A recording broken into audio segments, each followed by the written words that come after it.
And it really speaks to creating a normalized environment for our elders, and that's what we call our residents, that is not elder-centered, it's elder-directed. Federation, to me, is the place where we have an opportunity to convene the community agencies and to remember that we're one Jewish community and that our strength is all of us doing different things to support the continuum of this community from the earliest days to end of life.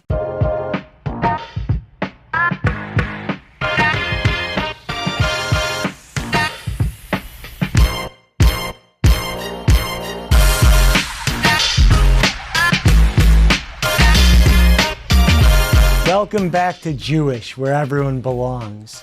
Today, we're going to have a lot of fun and hopefully something very interesting.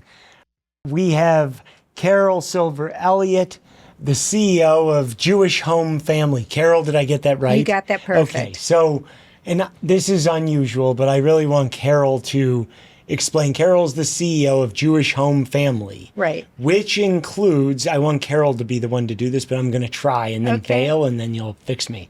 Which includes the Jewish home at Rockley. Right. The Jewish home at home. Right. And Jewish Home Assisted Living. Jewish Home Assisted Living. And Jewish Home Foundation. And Jewish Home Foundation. It is a foundational organization, as I'm sure many of you know, in northern New Jersey in the Jewish community.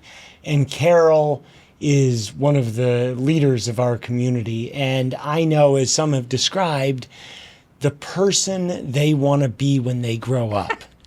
And I don't know if you know who I'm saying. You might not even know who said that to me. I have a feeling I do. Yeah, Carol is revered, loved, and I've never spoken to you before. No, it's lovely to meet you. Thank you for having me today. We're thrilled to have you. I'm thrilled to have you on. I'm thrilled to learn more about you and I know of the incredible work that you do, but I really want to start with you and not just give me, but give everybody a chance to really get to know the rock star person that I understand you to be. Thank you. Tell me, where are you from originally? Rochester, New York. Rochester, New York, because Still I home. sensed a non-northern New Jersey That's accent. True. That's true. Beautiful. Rochester, New York. And then how did you get started on this journey? So I went to school. I actually did my undergraduate work in television and radio. I did a master's in communication arts at Cornell and ended up working in hospitals. I worked in the Midwest in hospitals doing public relations and marketing, and ended up spending a lot of years in acute care, first in the Midwest and then in Connecticut. Can I back up for a second? Sure. Radio and television. Yeah. So my favorite thing, my daughter's in college and she's in the communications school, which is a great program that she's in. What school is she going to? She goes to the Moody Communication School at the University of Texas in Austin, which is, I think, the #1 program for public universities in the country. Right. But my favorite thing to do is to talk to the radio, television, and film associate dean. Did you love being in studying radio and film, or radio and TV? I went to college in Ithaca, which still has a very well-known communication program. And like so many things in my life, I sort of stumbled into it.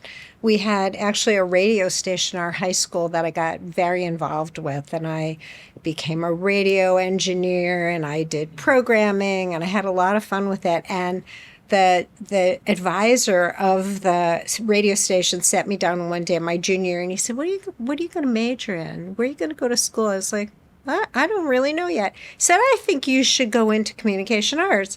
I said, oh, that sounds like a good plan. So he really was the person who opened my eyes to that being a possibility. I never looked at it as I'm going to be the person in front of the camera. That didn't interest me. I was much more interested in sort of the strategic piece of it, the marketing piece of it, the communication strategy piece of it. So I did that undergrad and then in grad school. I think it's a super interesting note for parents who might be watching.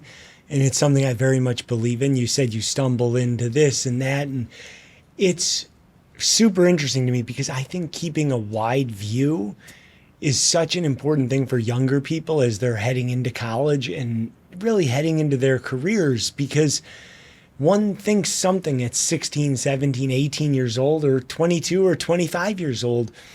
But being flexible and using, I think, college as an opportunity to learn and try and learn how to learn, it's great. So, okay, you get into the Midwest, which I worked in hospitals for a number of years in the Midwest, Cleveland? and then I did not work in Cleveland. I worked in Rockford, Illinois, and then I ended up being recruited to come back to a hospital system in Connecticut. I was there for a long time, almost 12 years, was recruited to a position in Rochester, and was there and realized that while I had desires to be in the C-suite, in the CEO office, coming in a hospital setting, coming from a staff position rather than an operational line position was going to be a big hurdle. So I was offered the opportunity to be CEO in a nonprofit outside of the healthcare arena. I did that for 5 years, and I learned two things, and many others, but two critical things. One was that I did love being in that CEO role, and that while I liked what I was doing, it wasn't as compelling to me as meeting people's basic human needs and working in healthcare. So I had the opportunity to enter in a position, my first position in long-term care, and found that day one, I felt like I had come home. So I worked in a long-term care setting in Rochester and then was offered my first CEO position in a continuum of services for older adults in Cincinnati. I was there for 8 years and was fortunate enough to be recruited here to Jewish Home Family and started here in the fall of 2014. Okay, so that's a great background. So, first of all, working with seniors is in the fact that it was a calling to you or you felt like you were home when you moved into that position it's so beautiful. And I want to dig in there. But before that, you mentioned, being CEO. I can't help but be interested in knowing, like, what drew you to that position? Why did you like it once you got into the position? I think it's very interesting for people to hear this perspective from a CEO. I think there are a lot of reasons. I think one of the key reasons is if you're a person who has vision and energy, you want to be in a place where you can help that vision be achieved. You want to be in a position where you can share that vision. I'm someone who's always full of ideas, to the point where sometimes my staff have said to me, could you not have a new idea? Could you not have a great idea today? But, I love the energy of creation. I love figuring out the complexity of how we're going to do something.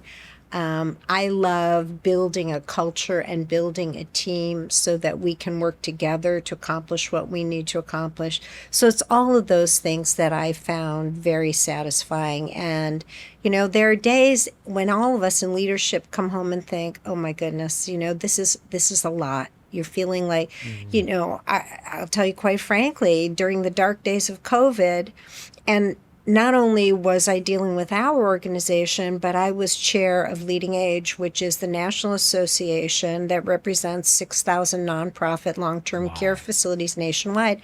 And I did feel some days that there was so much sitting on my shoulders. For the first 6 weeks of COVID, I say this all the time, I don't think I slept at all. I would lay in the middle of the night thinking, what can we do? What can we do? What more can we do? What else is there to do?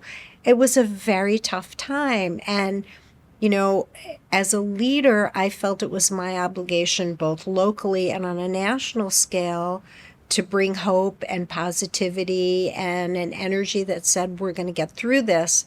So it's very gratifying for me to have had that ability to be in that place, both here on the ground, but also on a bigger scale, to be able to say to people, let's talk about how we're going through this. Let's share those experiences. Let's share information, and let's support one another. Well, and I mean, I can only imagine the weight of what you felt. And the reality is that weight was real. Oh, yeah. I mean, there was no yeah. oh, I'm exaggerating. You were dealing with the most vulnerable of the vulnerable. It was truly ground zero for the pandemic and for the people who were passing away, and you were doing everything to protect those people. You know, I think the hardest part was, especially early, where we didn't know. We didn't know anything, but we didn't know what was causing the spread. Mm-hmm. We didn't know early on. If you remember, it was surface spread. It was this, it was that, it was the other thing. We didn't know. And no one, you know, we have this naive belief that someone's going to have an answer. So in the back of my head, I'm like, the Israelis are going to solve this. I was absolutely convinced that the Israelis were going to figure this out. And they did to some extent. But it took a very long time to get to the point where we could effectively treat and then thankfully vaccinate people. And it was tough sledding. It was really tough sledding. We did very well keeping people well, and we did very well healing people. We made a decision early on at the Jewish home that we weren't sending people to the hospital, that we were keeping them within our walls. Wow. And everything that the hospitals did, we did. We brought in the oxygen. We developed our own COVID diet. We had our therapy staff doing turning and repositioning, all those things. And I don't want to get stuck in a COVID loop here. But, you know, that's an opportunity, I think. It's a crucible moment for those of us who are in leadership, regardless really of what field, but certainly for those of us in long-term care who had to deal with not only the crisis within, but also the crisis without. And what was happening in the world around us, the way that long-term care and nursing homes were being vilified, the restrictions that were placed on older adults, particularly those in residential settings, as if they were prisoners. You know, we went from March until June with not allowing people to see their families, only through windows. And what was that like for someone whose loved one was on the second floor and they were standing in our parking lot? We put number signs on all the windows so they knew which window to yell up to. What is that? So, yeah, it was a learning opportunity on way too many levels, I think. Well, and going back to the answering the question about why you wanted to be the CEO, and, you know, this is along my personal interest, and I thought your answer would be exactly what you said, you know, which is what drives great CEOs, which is people who have a vision as to where one should go or an organization should go, and then the desire to drive execution towards that vision. And that can include culture, and it can include whatever the various outcomes are. And that's, I mean... And I think it's also passion. I think you have to have a passion for what you do, for why you do it, and why it matters. I think that's the third element. I will agree with you, but I think that's a critical piece. It's an interesting thing. You know, I think about in running the business I run, you know, my passion is to deliver for all of my stakeholders. And that includes investors, and it includes my employees, partners, all of the various stakeholders. And I think it translates, you know, my view of myself is my job is to lift everybody up around me. And that's, you know, I think one can gain a lot of meaning in life if one looks at life that way. Yeah. I agree. That had to be, yeah, I think about some of the most challenging jobs. And like, I always think university presidents the last 3 years have been, but I think leading long-term care facilities during COVID is one of the most challenging jobs that have existed. And thank you for your incredible work. Oh, thank you. Through that.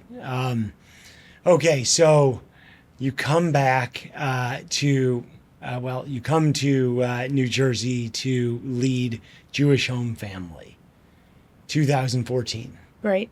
What is the state of Jewish Home Family? What is, your kind of vision for where you may be headed, and how do you think about the direction? So, understanding that the Jewish Home Organization is in its 111th year this year. So we've been around a long time and have had a history of really understanding and meeting the needs of the community. And that's what we continue to do. And that's our mission, right? Serving the needs of this community through caring for its older adults.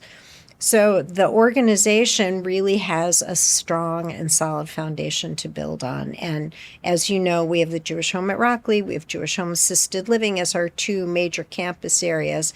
And for me, the most important thing when I started was to work with my board and our leadership team, taking a look at what does our community need going forward? What does the community look like? We did a very large market research study with an outside firm. We did a lot of listening to people who are in positions that are important to us, like hospital CEOs. And by the end of 2015, had really developed a strategic plan that had two critical elements for our future growth. One was expansion of rehabilitation, and the second is transformation of the long-term care experience. So we started out with really looking at how are we going to build a rehabilitation service that helps people not only recover, but go on to live optimal lives in the community. One of the hospital CEOs had said to me when I met with him, you guys are good. You're good at rehab, you're really good, but nobody in this area is premier. And those, to me, were a watchword in terms of where we wanted to go, and it is what we achieved. We did a great deal of planning. Ironically, we started construction on our new Center for Rehabilitation Excellence in February of 2020. So there we were while our world was turning upside down in March, and we were in PPE from head to toe, and we were putting up COVID walls, and they were digging dirt outside like nothing ever happened. But it was not the easiest time to be building a significant facility. Nonetheless, we finished the building in 2022 and opened at the end of 2022 with 60 beautiful new rooms for subacute rehabilitation. Those are people, generally speaking, coming out of the hospital who need some assistance in getting back on their feet, as well as a very significant space for the rehab services as well, a very large inpatient gym, an outpatient gym. We have to keep them separate. That's New Jersey law. And the only aquatic therapy center in our region, which has been extraordinarily beneficial for people of all ages to recover, to build strength, to get back on their feet, recovering from a wide variety of physical and neurological conditions. So check, that's one, and it's been a huge success for us from the day that we opened. The second piece of this has been that lofty transformation of the long-term care experience. And what does that mean? We looked at the building as it stood, and what we saw was a well-designed building that was state-of-the-art when it opened in 2001. But the world has changed, and our understanding of the needs and rights of older adults have changed. And we became very engaged with the newer movements that are taking place with elder care. And one of them is called the Greenhouse Project. The Greenhouse Project has been around more than 2 decades, started by Dr. Bill Thomas, who's a real disruptor in elder care. And it really speaks to creating a normalized environment for our elders, and that's what we call our residents, that is not elder-centered, it's elder-directed. That if you're an elder that lives within our walls, This is your home. It's not home-like. This is your home. And we want you to make the choices that you want to make within your home. We want to create a place where you can live a meaningful life and live a life that's filled with purpose. So what does that look like on the ground? It looks like creating smaller households. It looks like having staff that are multi-skilled workers who look and feel like extended family. So if you were to walk up there at lunchtime or at dinner time today, you would see that our staff and our elders are sitting together at a table. They're having a conversation. And so maybe I'm the staff person and I'm having a bite of my lunch, but I'm helping you eat a bite of your lunch, and maybe I'm helping you eat a bite of your lunch. It is a very different environment. Wow. And the activities that take place are all elder directed. There may be 4 or 5 different things going on.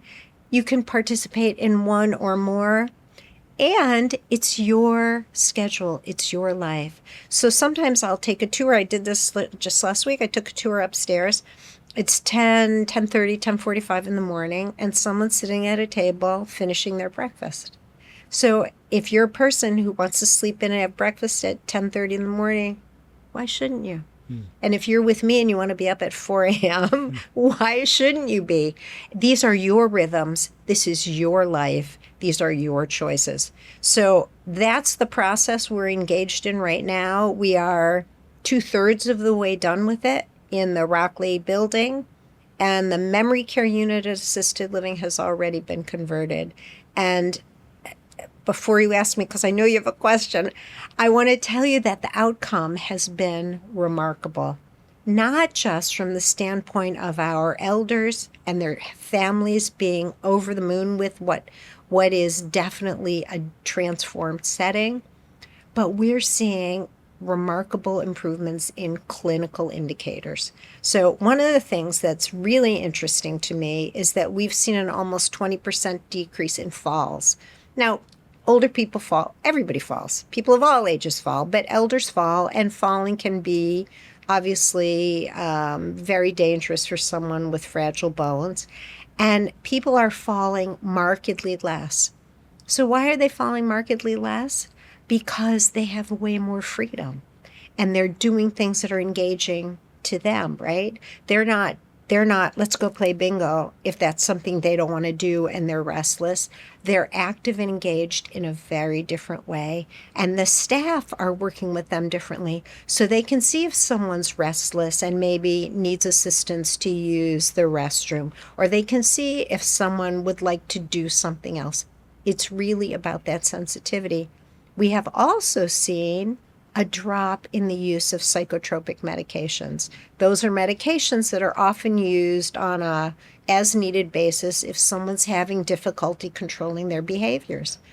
But there's been a tremendous drop in that as well. Same reason. I have choice. I have control. This is my life, my space. So it's been very, very exciting for us. So how did you come to utilize this approach?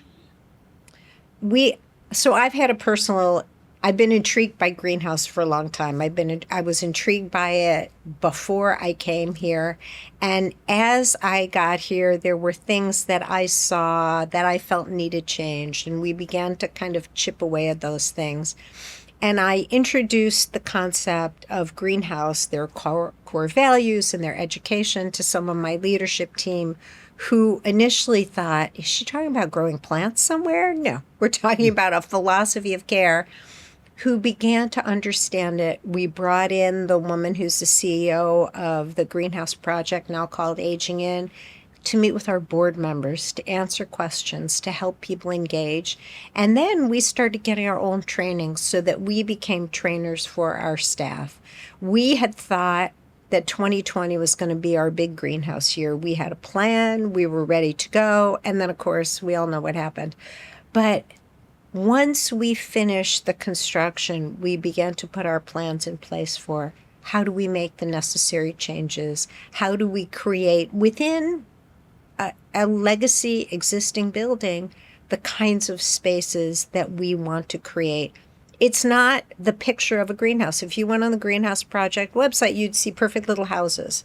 Well, we don't have perfect little houses. We have created households, we have created neighborhoods, and I said this last week to the Susan Ryan, who's the CEO of Greenhouse. You know what? For us, I actually think it's working better than if we were in those perfect little houses. So we started this journey about 2017, 2018, and we implemented the model at assisted living in the memory care area in 2024, and we began implementing it at Rockley in 2025 and are well on our way, as I said, 2/3 of the way there. Well, so, okay, here's my question, because I want to step back quite a bit in that let's just explain the different facilities you have. Sure. Because like there's the elder care, but I'll just say it from, I imagine someone who doesn't know anything, and you should assume I know nothing. I typically know almost nothing. So, but so there's elder care and so elder care to me means someone is moving in and this is their new. So elder care is the term we use generically for everything that we do. So what do we do? The Jewish Home at Rockley has, again, been on that campus since 2001. We really do two major things. One is long-term care. Mm-hmm. That's people who require a nursing home level of care. And it's short-term rehabilitation in that new rehab center. Because I know a lot of people who've come for short-term rehabilitation. Right. They're not, I wouldn't necessarily consider them, elder. We take care of people of all ages on both sides of the building. But in rehab, we certainly see people from a very diverse age spread. In the long-term care, we tend to see people who are 85 plus, but we have also cared for younger people who have physical disabilities that need support. So why is someone in a nursing home? They're in a nursing home because essentially they need assistance with what's called activities of daily living, right? They need help bathing and dressing and showering. They may have ambulation, walking difficulties. They may have cognitive impairment, but not everyone does. But they're people who need more assistance. And so when you were referring to the greenhouse, that is including the nursing home element. That's what's happening in the nursing home right now. Okay. We are moving completely into greenhouse model. In the short-term rehab, we have small units. We have 4 households of 15, but we're not greenhouse per se. On that side, people are in and out in 21 days. Yeah. So it's not the same sort of environment. And for everyone's benefit, I might be forgetting that it's a level 2. Is that right? There's 3 levels.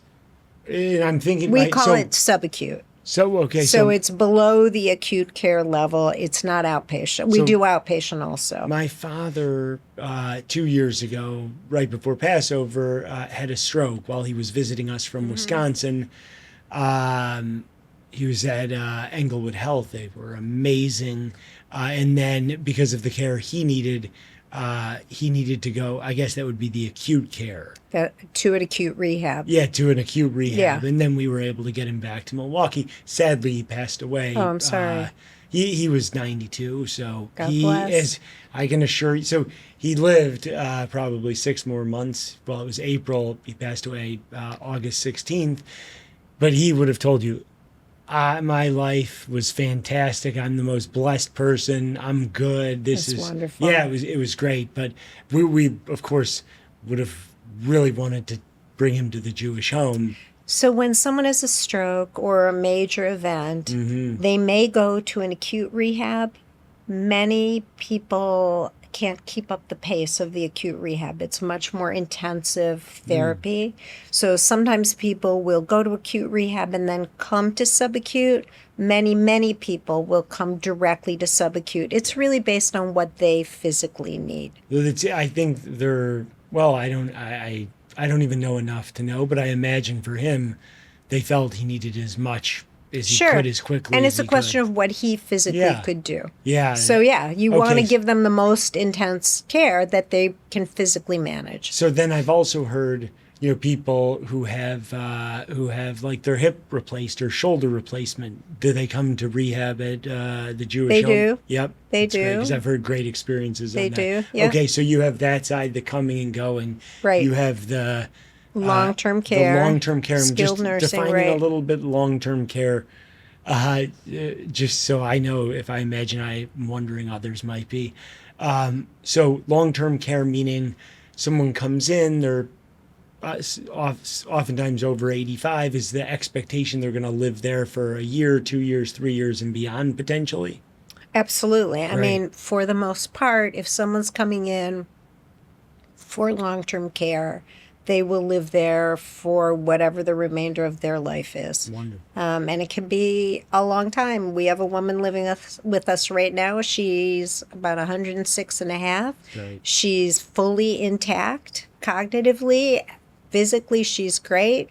I mean, we never know how long we're going to live, but certainly we want to help people experience not just longevity, but a healthy, active, meaningful life. Well, my grandmother, my father's mother, she lived to 101. God bless. Which is what caused us such shock when my father went down at the young age of 92.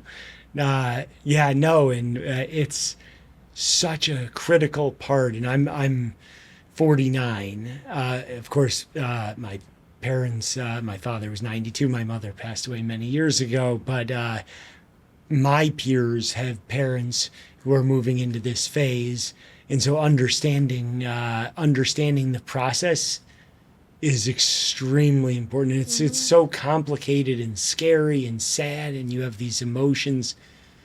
So it's very helpful to hear it from your perspective. So you have these two elements, but then you also have The other campus in Rivervale has assisted living. So what is assisted living?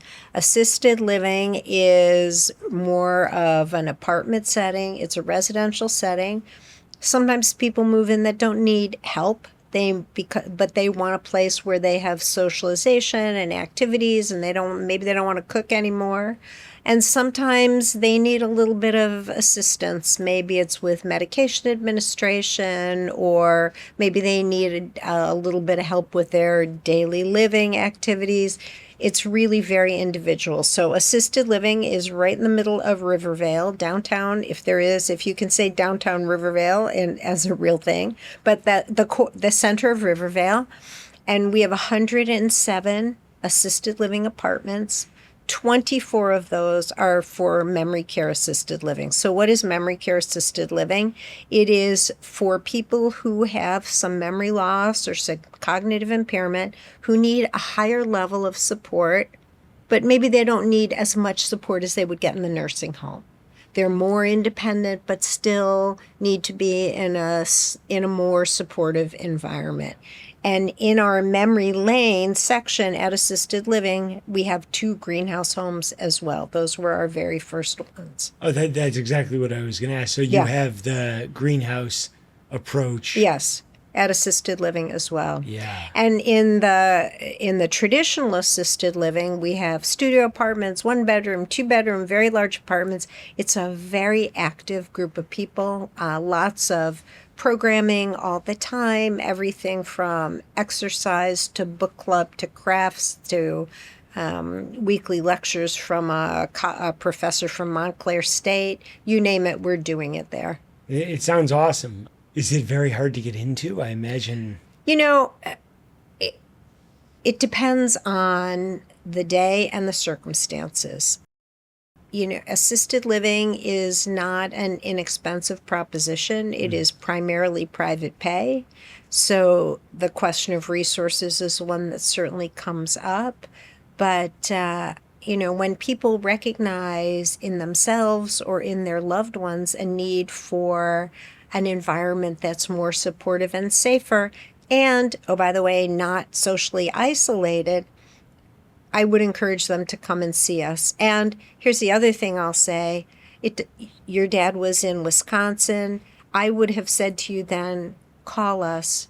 we can talk you through all the scary, complicated elements, and B, we're very well connected and we know people all over, including in Milwaukee, and we would help you find those places. So we feel strongly that we're a resource in that respect as well. Which is a incredibly important piece for people to recognize is, to be able to have you and your team as a resource to navigate this is, it's invaluable to people to know that they can turn somewhere, because so often people don't know where to turn. Right. And it's one of those things you don't necessarily think about it until the crisis hits. I will tell you that we often find a huge day for calls and tours is the Friday after Thanksgiving. Why? Because we come home. We haven't been home for a while. We come home and we see mom or dad, and all of a sudden our eyes are open to, you know what, they're not who they were before, or the refrigerator's empty or full of food maybe that's not appropriately in date, or they're disheveled in a way they've never been.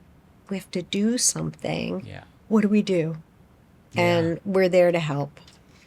Yeah, and I think to that point, and I think you were touching on it, and I'm a planner. I like everything, like trying to be ahead of, having a plan, whether it's for ourselves or whether it's for our loved ones, beginning that discussion. I think it can be hard at times, but it also can be not hard, because I think, there's something my dear friend, Rick Gold, shout out Rick Gold, he talks about change management. He's a consultant, top tier consultant, and change management, I think, works with parents as well. And that's, slowly talking about the change and trying to ease it in. My father was born in Germany in 1932. So he was a pretty stubborn guy. But change management, now he was wonderful over time, but he really worked on for himself, and we worked with him on change over not just a year or 2 years, but over 5-10 years. Can be quite important. I think it's also difficult for families to ask the questions. I think it's really important for children to understand what their parents want and what they don't want. And I think we're leery of having those conversations because we don't want to think about it, right? I can't imagine a future in which XYZ happens. But the truth of the matter is, we're so much better served if we have the conversation ahead of time. What is it that's important to you? It's so true. And so my father and I were best friends. And he, at 92, and he had been a lawyer and very thoughtful person, but we spoke every day. He loved talking about all of this. This is the whether it was his will and every little piece of the whole planning. And it was so valuable. And I see it very directly, the challenge when it's not that, which is most of the time. Oh yeah, not that. You're the exception, not the rule. Yeah, it's highly unusual. It wasn't me; it was all him. He just didn't. But what a great model that is for you. He also, and I can't just say positive things. He was a very self-centered person. I mean, in the best way possible.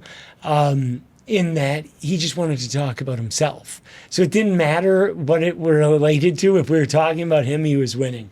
He was truly the greatest. But I've seen very much firsthand not having those conversations, and I'm thinking about them in my life currently.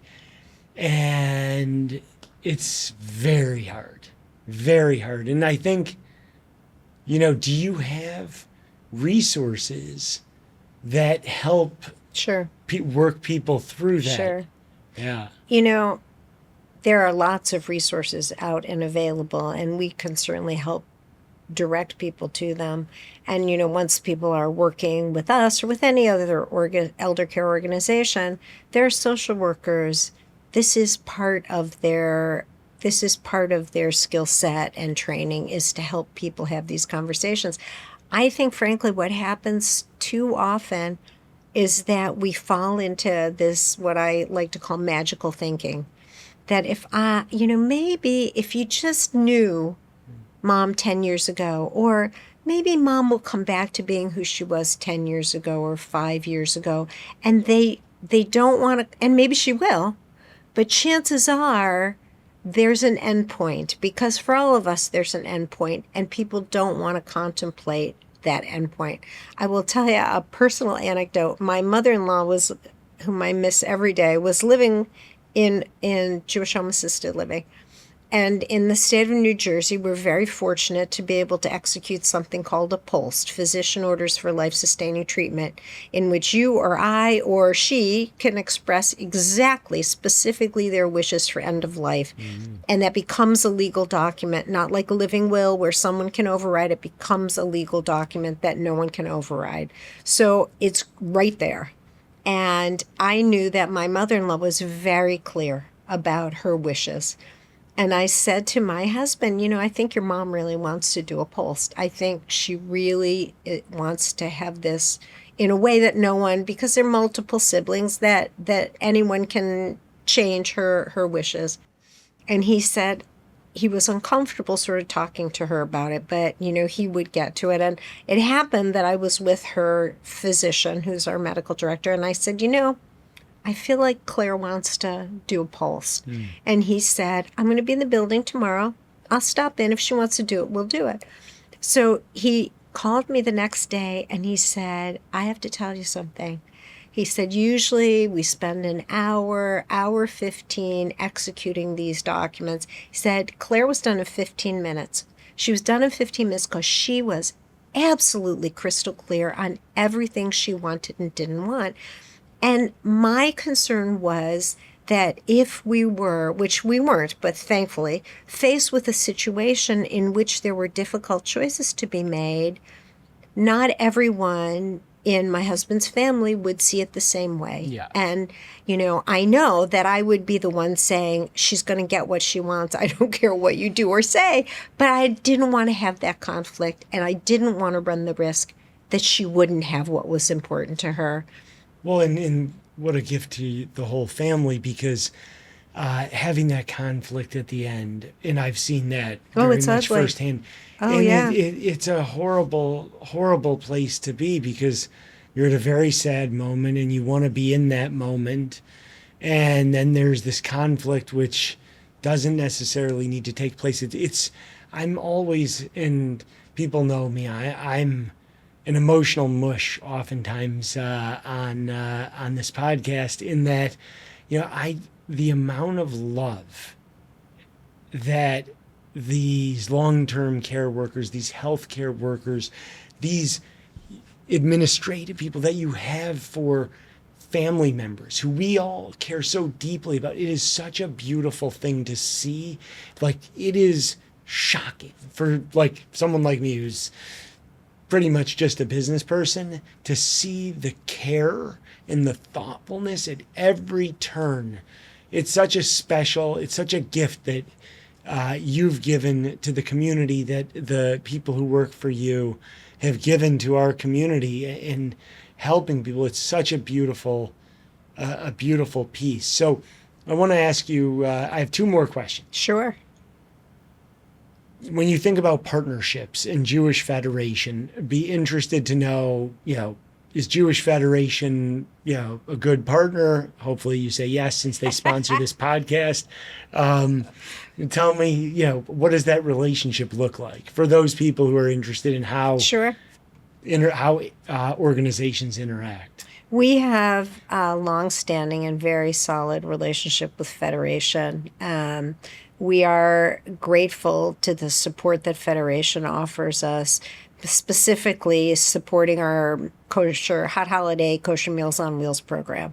We deliver meals at Rosh Hashanah and at Hanukkah and at Pesach to people in the community who otherwise would not have a holiday meal. So we will deliver somewhere in the neighborhood of 400 meals all in one day to individuals. And if anyone would like to volunteer, they're wonderful, wonderful one-day volunteer experiences. And you have an opportunity to take these meals to people and see just how incredibly appreciative they are. So we're very grateful for that, but we're also, Sorry, what perfect timing as we're heading into Yes, the high holidays yes. to Rosh Hashanah. What a great opportunity to Just do reach community out to service. us. We would love it. And, if you're going to volunteer, but you have limited time, this is quick. This is a one-day deal. Lots of people bring their kids along to show them the value of this kind of giving. So it's a great thing to do. But we feel very connected to Federation. We have frequent conversations. We participate actively in many things that Federation does, and we've been grateful recipients of a number of donor-directed gifts through Federation, which is also great. So it's a good relationship.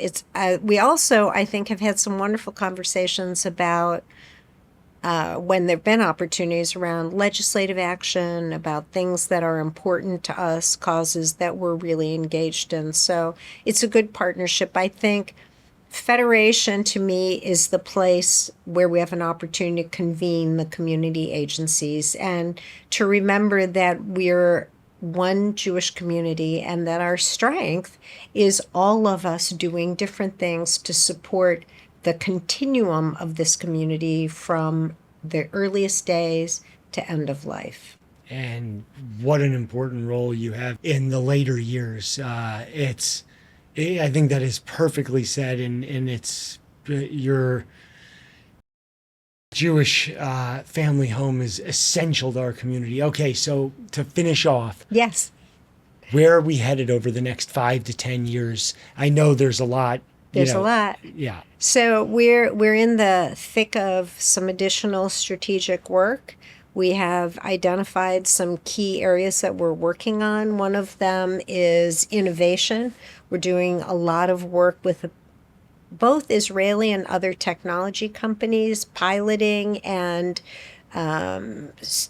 being the first in our area and sometimes the first in the country to try new technologies that improve care.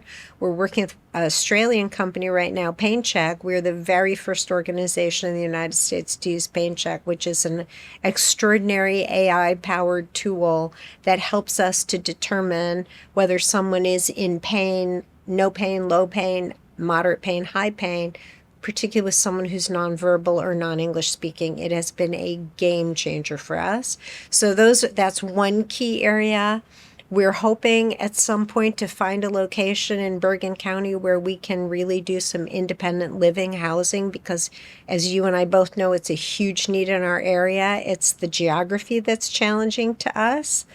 We're working on expanding our rehabilitation. We are in a position with our rehab services that we've obtained a license to be able to go out and provide rehab in other places. So we can contract with other folks to bring our high quality rehab into their settings.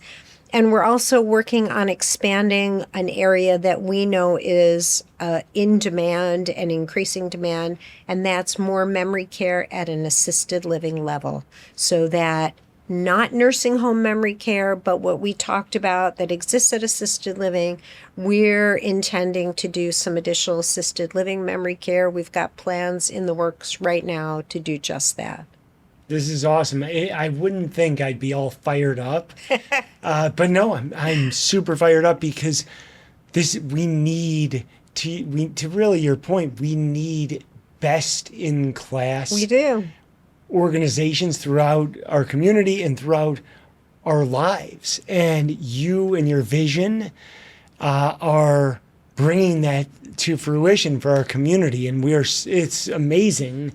And I'm excited because, we have an aging community. That's just the demographics of the U.S. and we need this. And I think you're extremely well positioned as an organization, and we, as a result of your work, are extremely well positioned to benefit from having a great organization. Carol, thank you so much for spending Thank you. the time. It's a privilege to work in this community. It's a privilege to work at the Jewish Home Family, but it's also been a privilege to be here with you today. So thank you so much. Thanks.